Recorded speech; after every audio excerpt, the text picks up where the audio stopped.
Most self-help and New Age books obsess over so-called success secrets. From affirmations and mindfulness to habits and discipline, it's all about learning that one game changer, making success inevitable.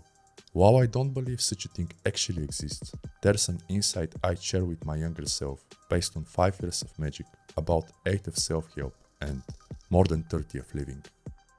Insight. For some, this may be nothing new, but rather an apparent law to never neglect. For others, it may not make sense at all actually. Whatever the case, I firmly believe it can be eye-opening for striving yet radical individualists. Success. According to the Cambridge Dictionary, success is, quote, achieving the results wanted or hoped for, unquote. This involves reaching professional milestones, realizing ambitions, or fulfilling a specific purpose. Success can be measured in various ways, including financial gain, career advancement, personal satisfaction, and/or improving well-being. Let me know which one matters to you the most. Context. Somewhat subjective, the definition of success may vary from person to person based on values, aspirations, and circumstances. Career-wise, success is context-based. It is success in something particular: art, content creation, business, or climbing the corporate ladder in a specific industry. Egregores. The word egregore is derived from the Greek egregorus, meaning wakeful or watcher. According to Mark Stavish, an egregore is, quote, a home or conduit for specific psychic intelligence of a non-human nature, connecting the invisible dimensions with the material world in which we live. Also, an autonomous psychic entity composed of and influencing the thoughts of a group of people, unquote. Collective entities. Stavish defines egregores as the true power source of magical and religious groups. He calls them collective entities or group minds working behind states, nations, industries, companies, and various collectives. Influence. Egregores can emerge from specific areas, cultures, or any context involving groups of people with shared beliefs. And while their power is not limitless, they can actually surpass their group's influence. Currents. The French Martinist and Freemason Robert Abmelin describes an egregore as, quote, a force generated by powerful spiritual currents and subsequently nourished at regular intervals in harmony with the universal life of the cosmos, or by a gathering of entities united by a shared characteristic, unquote. Paths to success. Considering all this, I believe there might be 2 paths or ways to success: conventional and non-conventional, easier and more difficult or challenging, and if you prefer, even a right-hand and a left-hand path. Although much different, each leads to harmonizing the subjective with the objective in its own peculiar manner. Traditional way. The traditional way is to identify a particular industry, field, or company's egregore and do your absolute best to let it penetrate your psyche and whole being basically. That is beyond romanticizing the idea of merely succeeding in the field. It includes adopting the habits, hobbies, and mindsets of the people carrying that egregore. One of them. Think, speak, dress, and behave like them. Better yet, think their thoughts, speak their words, like what they like, and dislike what they dislike.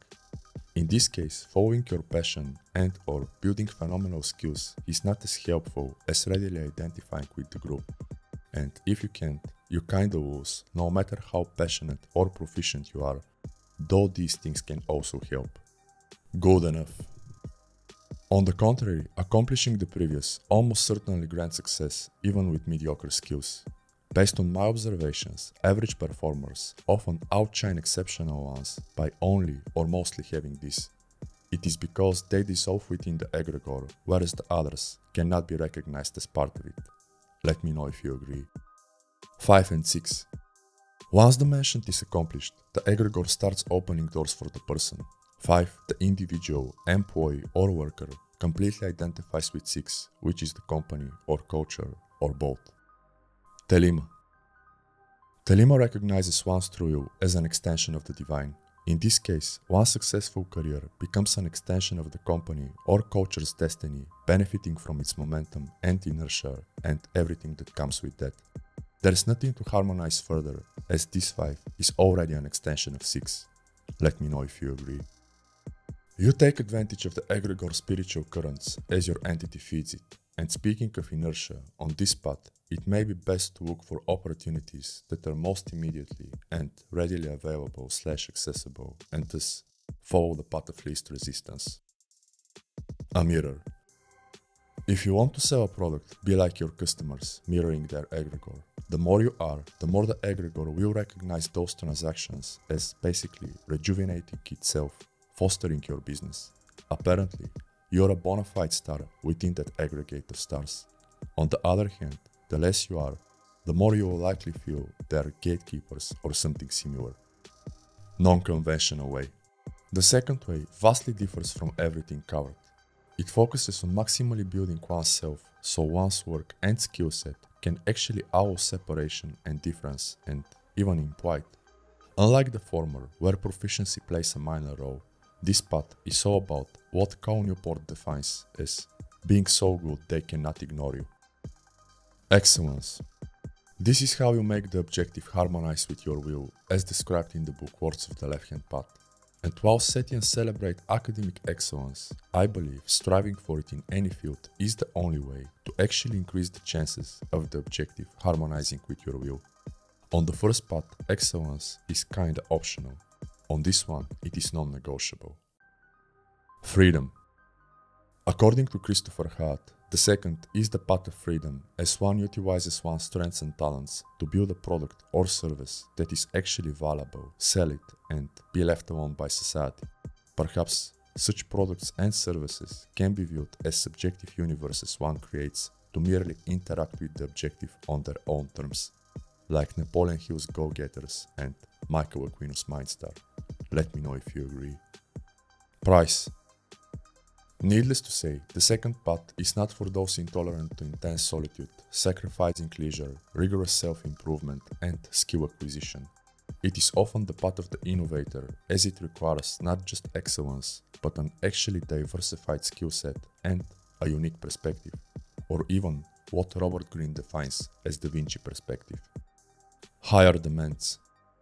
With or without magic, such a path may take a toll on one's psyche, as the work it requires could be excessive. It is the more challenging, and what may take a year or two on the first can be 5 or 10 on the second, easily. You are going against the grain and perhaps penetrating an egregore with fresh concepts and ideas, most likely by selling them to it. The right choice.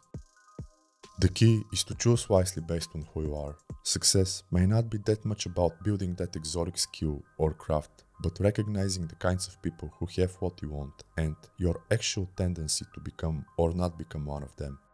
Also, where what you can offer can be appreciated and rewarded. Talents and geniuses.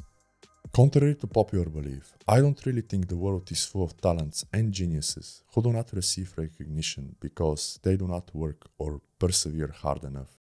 I feel it's with many who overlook the value of such reflections, but that's just my opinion.